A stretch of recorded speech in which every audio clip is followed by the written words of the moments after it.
2 से लेके 2.5 या 3 महीने लग रहे हैं मेजॉरिटी ऑफ एप्लीकेशंस के डिसीजन आने में। हाँ, कुछ आप में से ऐसे भी होंगे जिनका डिसीजन बड़ी जल्दी आ गया होगा।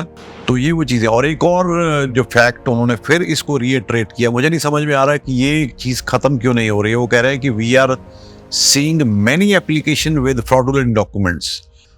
तो जिन लोगों के ऐसे डॉक्यूमेंट पाए गए हैं उनकी फाइलों को obviously they have received refusals.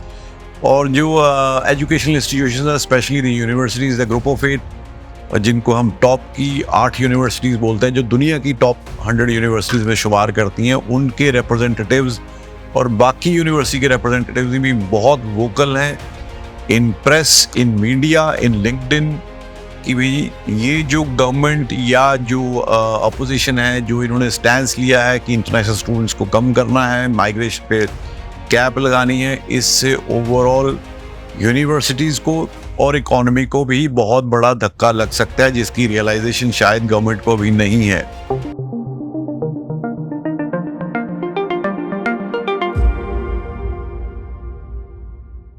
Hello friends, मैं Amit Kaushal, Jupiter study abroad consultant Chandigarh से आज फिर एक ऑस्ट्रेलिया के बारे में इंफॉर्मेशन लेके आया हूँ।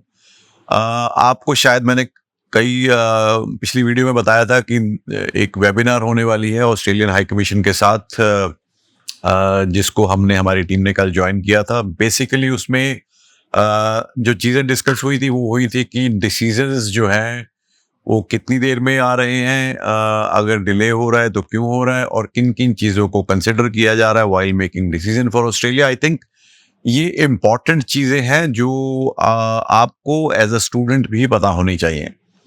सबसे पहले हम जो प्रोसेसिंग टाइम है उसकी बात करते हैं। तो प्रोसेसिंग टाइम में उन्होंने बोला है कि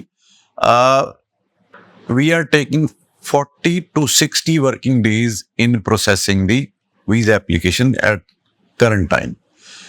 40 to 60 वर्किंग डेज। अब आपको इसमें ध्यान रखना पड़ेगा, ये वर्किंग डेज में सैटरडे संडे आपको एक्सक्लूड कर देना पड़ेगा। तो आप ये मान के चलिए कि 2 से लेके 2.5 या 3 महीने लग रहे हैं मेजॉरिटी ऑफ एप्लीकेशंस के डिसीजन आने में। हाँ, कुछ आप में से ऐसे भी होंगे जिनका डिसीजन बड़ी जल्दी आ गया होगा। तो एक्सेप्शंस आर ऑलवेज देयर। कुछ ऐसी भी एप्लीकेशंस हैं जिनकी ऑटो ग्रांट भी आई है, बट एवरेज जो उन्होंने बोला है वो 40 to 60 वर्किंग डेज लग रहे हैं प्रोसेस करने के लिए। एंड दे हैव एम्फसाइज्ड कि अगर आप जितनी जल्दी अपनी फाइल को आप सबमिट करोगे अपने ईमेल अकाउंट पे, उतना ही आपको फायदा है। क्योंकि अगर आप एंड में जाके अपनी वीज़ा फाइल को सबमिट करोगे तो chances of getting visa in time वो कम हो सकते हैं, पहली बात।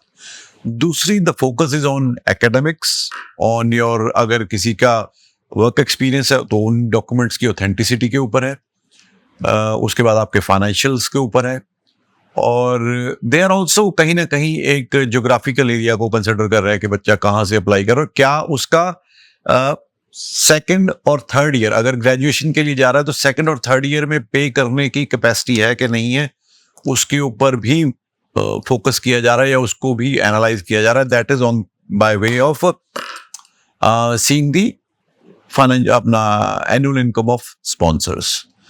तो ये वो चीज़ें। और एक और जो फैक्ट उन्होंने फिर इसको रीइटरेट किया, मुझे नहीं समझ में आ रहा है कि ये चीज़ ख़त्म क्यों नहीं हो रही है। वो कह रहे हैं कि we are seeing many application with fraudulent documents. Area उन्होंने कोई स्पेसिफाइड नहीं किया कि किस एरिया से आ रही है, बट दे से दैट अभी भी हमें financials fraud, academic document fraud और जो एक्सपीरियंस डॉक्यूमेंट हैं, एक्सपीरियंस सर्टिफिकेट के डॉक्यूमेंट्स हैं, उसमें फ्रॉडुलेंट डॉक्यूमेंट हमें मिल रहे हैं। एंड वी आर, उस वजह से जो प्रोसेसिंग टाइम है, क्योंकि हम स्क्रूटनी कर रहे हैं अच्छी तरह से, उस वजह से भी टाइम लग रहा है। तो जिन लोगों के ऐसे डॉक्यूमेंट पाए गए हैं उनकी फाइलों को obviously they have received refusals. तो ऑल इन ऑल एक करंट सिनेरियो की जस्ट अपडेट था कि क्या है, कुछ एक्स्ट्रा कुछ भी नहीं है, कोई नया कुछ ऐसा ड्रास्टिक भी नहीं है कि हाँ जिस वजह से किसी को परेशान होने की जरूरत है। बट हाँ, ये हमें अब एक्सेप्ट करके चलना पड़ेगा कि 2 से 3 महीने जो है वो आपकी वीज़ा प्रोसेस को लग रहे हैं फाइल सबमिट होने के बाद।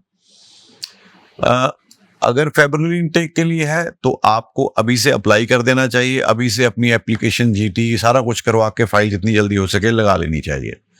एक और चीज़ आपसे शेयर करनी है जो इंटरनेशनल स्टूडेंट्स की कैपिंग के बारे में बात हो रही है, जो 2025 में शायद इम्प्लीमेंट करने की बात कर रही है गवर्नमेंट, तो उसके ऊपर बहुत ज़्यादा डिस्कशन हो रही है।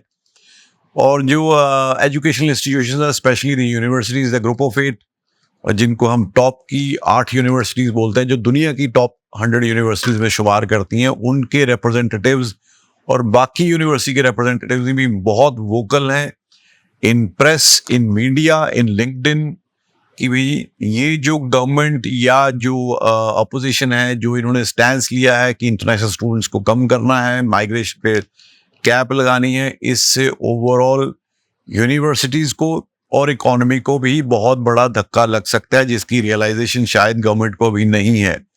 बहुत सारी जॉब लॉस होने के चांसेस हैं यूनिवर्सिटीज़ में। यूनिवर्सिटीज़ को गवर्नमेंट की फंडिंग नहीं मिलेगी, क्योंकि पैसा नहीं होगा तो फंडिंग कहाँ से आएगी? क्योंकि majority of universities on Australia, जो ऑस्ट्रेलिया की हैं, they rely on international students, क्योंकि इंटरनेशनल स्टूडेंट्स की जो फीस है वो डोमेस्टिक स्टूडेंट्स से ज़्यादा होती है।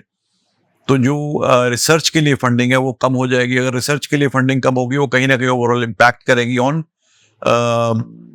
रेटिंग्स और रैंकिंग्स जो है of the university. So there is lot of hue and cry in Australia about these new measures जो कि ऑस्ट्रेलियन गवर्नमेंट सोच रही है, जिस वजह से इन्होंने बहुत ज़्यादा जैसे कहते हैं कि एप्लीकेशंस एक्सेप्ट, मतलब एक तरह से मैसेज दिया है कि क्या हम अपना जो नेट माइग्रेशन लेवल है उसको कम करेंगे, जिस वजह से एक पैनिक का माहौल सा जो है वो क्रिएट हुआ है। तो जहाँ तक जो अभी के ट्रेंड चल रहे हैं, मुझे नहीं लगता कि कैपिंग होगी, क्योंकि बहुत ज़्यादा ऑपोजिशन है from the education community, from the universities and all that.